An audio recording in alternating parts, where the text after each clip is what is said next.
Okay, today we're going to talk about symmetry. My picture of an owl here demonstrates symmetry. Symmetry means that I could divide it down the center and it'd be the same on both sides. More specifically, sometimes we call this bilateral symmetry. And we're actually going to use symmetry to help us even create this owl.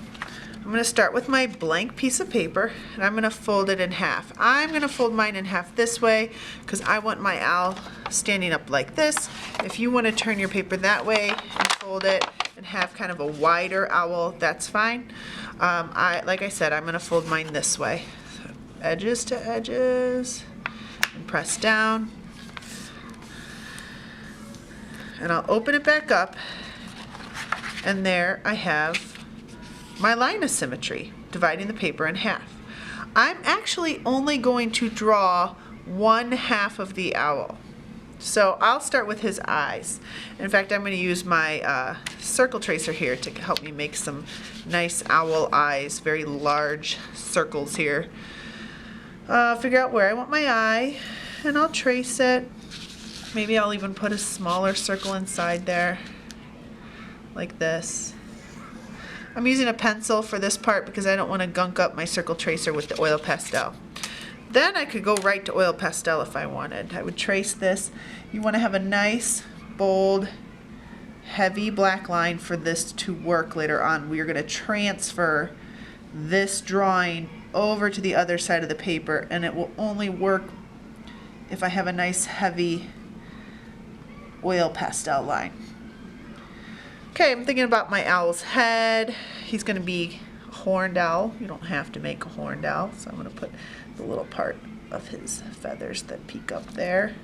Come down the edge of the paper, round it out at the bottom, and connect to that middle line again. Remember, I'm only doing half of the owl. He needs half of a beak, so I'll put this little line in here to show half of the beak.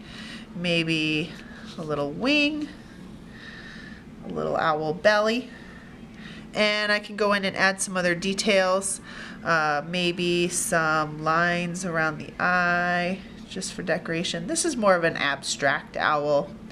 He's not going to look realistic. I could add some kind of pattern inside here. Anything you want to add though, I would make sure it's nice and big and bold, so that later on when we fill it with color, you have plenty of room for your color. Maybe I'll put a little claw here, this little perched claw. All right, okay, now all my lines are big and bold and heavy. I'm going to transfer this to the other side. So I'm going to fold my paper back in half, and I'm going to start to rub. You could also maybe use your pencil to help you rub every little area that we added black oil pastel. It's going to print to the other side. Alright, so when I open this up, you'll see it's made kind of a ghost line on this other side. I will have to go over and trace that ghost line so that it shows up nicely. But that way, that little trick gave us an owl that is symmetrical, the same on both sides of the line of symmetry that runs through the middle.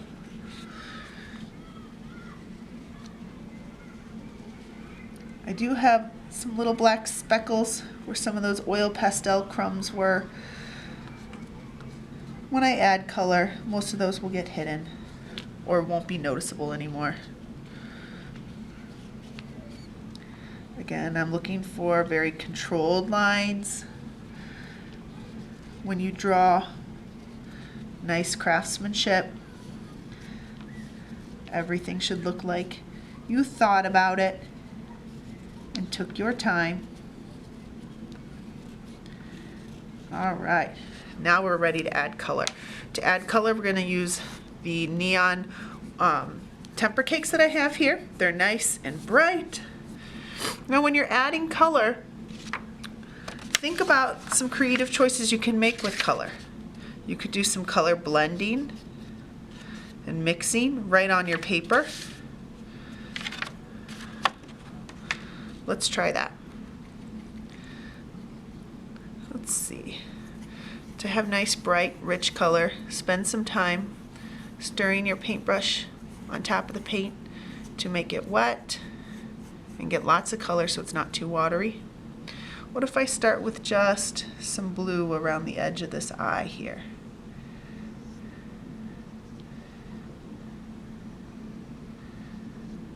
And I can paint right on top of my oil pastel. It'll show through, or the watery paint won't stick to it. I'm going to clean out my brush really well because I'm not going to mix my colors on my palette since I'm painting with other people. I'm going to mix it on my paper, get my yellow ready, and I'm going to paint the rest of this in with yellow, starting in the center, and then I'll let that color come out. And just as you may have suspected, where that yellow and blue meet will turn green, I'm going to use a clean, wet brush to just kind of blend those colors more and let them softly change.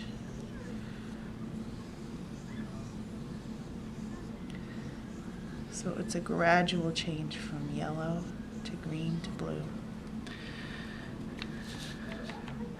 I can do that with other colors. I can use some pink.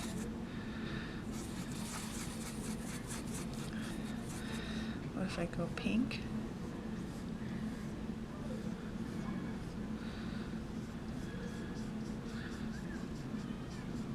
Clean out my brush, and let's try this light yellow or light orange. Paint in with this orange and let the two colors meet and blend. I mix up a new color right on my paper here by mixing the orange and pink. Clean my brush off. There you go. Fill in the rest of your owl with some creative color choices, and you'll have a brightly painted in abstract symmetrical owl.